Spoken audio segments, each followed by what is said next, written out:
All right, here we go. Thanks for being with us here on the Hill. Once again, I'm Blake Berman, joined today by a great panel. Kurt Bardella is a Democratic strategist and former House GOP Oversight Committee advisor. Denise Gitsham is a Republican strategist and former aide to President George W. Bush. Kevin Walling is a Democratic strategist and former Biden campaign surrogate. And Charlie Dent's, as you might know, former Republican congressman from the state of Pennsylvania. But we begin today with President Biden, who spent the day addressing the United Nations General Assembly.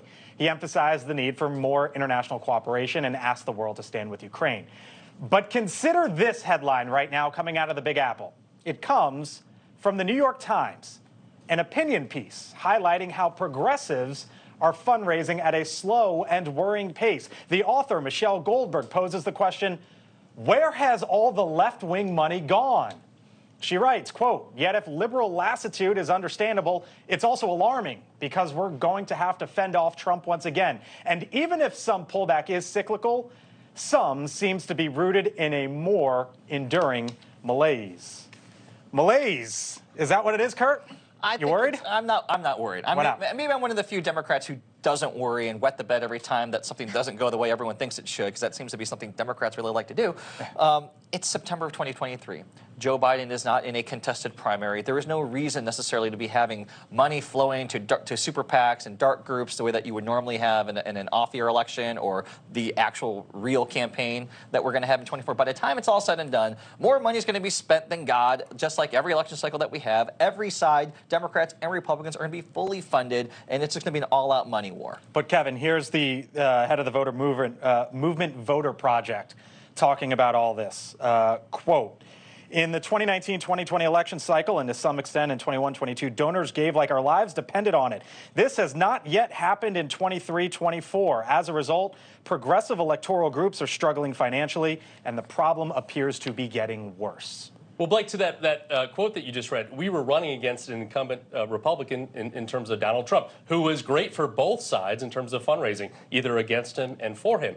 But to Kurt's point, I'm not winning the bet either. I look at the numbers through Q2, which is the end of June, and the DNC, DLCC, DCCC, the DSCC, all of our kind of Democratic Senate, House committees responsible for electing Democrats have outraised the Republican counterparts by $27 million in the first 6 months of the year. So I think there's going to be plenty of money to go around, but Democrats are in good shape. But I heard you mention, and it talks about it in there, Donald Trump.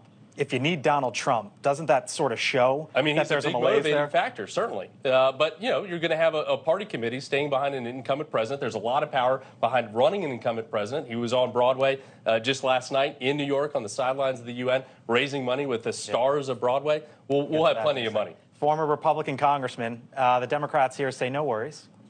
Well, I do think at the end of the day, both sides are going to be very well capitalized. They'll have plenty of money. But I think it's pretty clear that there is a lack of enthusiasm for Joe Biden among a lot of Democrats. It's an age issue. Many think he's too old. He's supposed to be the bridge to the next generation of Democratic leadership. Right. They wanted him to transition. Well, he needs to transit, and he hasn't done that. And so that's, I think, a fundamental problem, that he's just not exciting. Now, Donald Trump excites Democrats, and that'll drive the money, but it's not going to be because they're all thrilled with Joe Biden.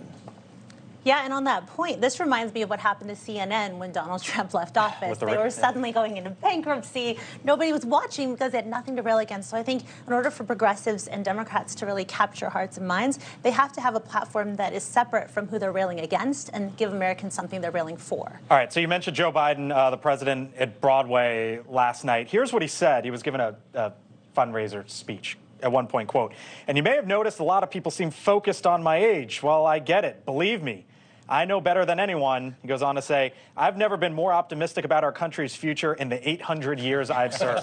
Funny, it's a good line. We're all laughing here, smirking. But is that the way, Kevin, to get at it and to sort of bring Democrats and say, you know what, open up the checkbook, let's go?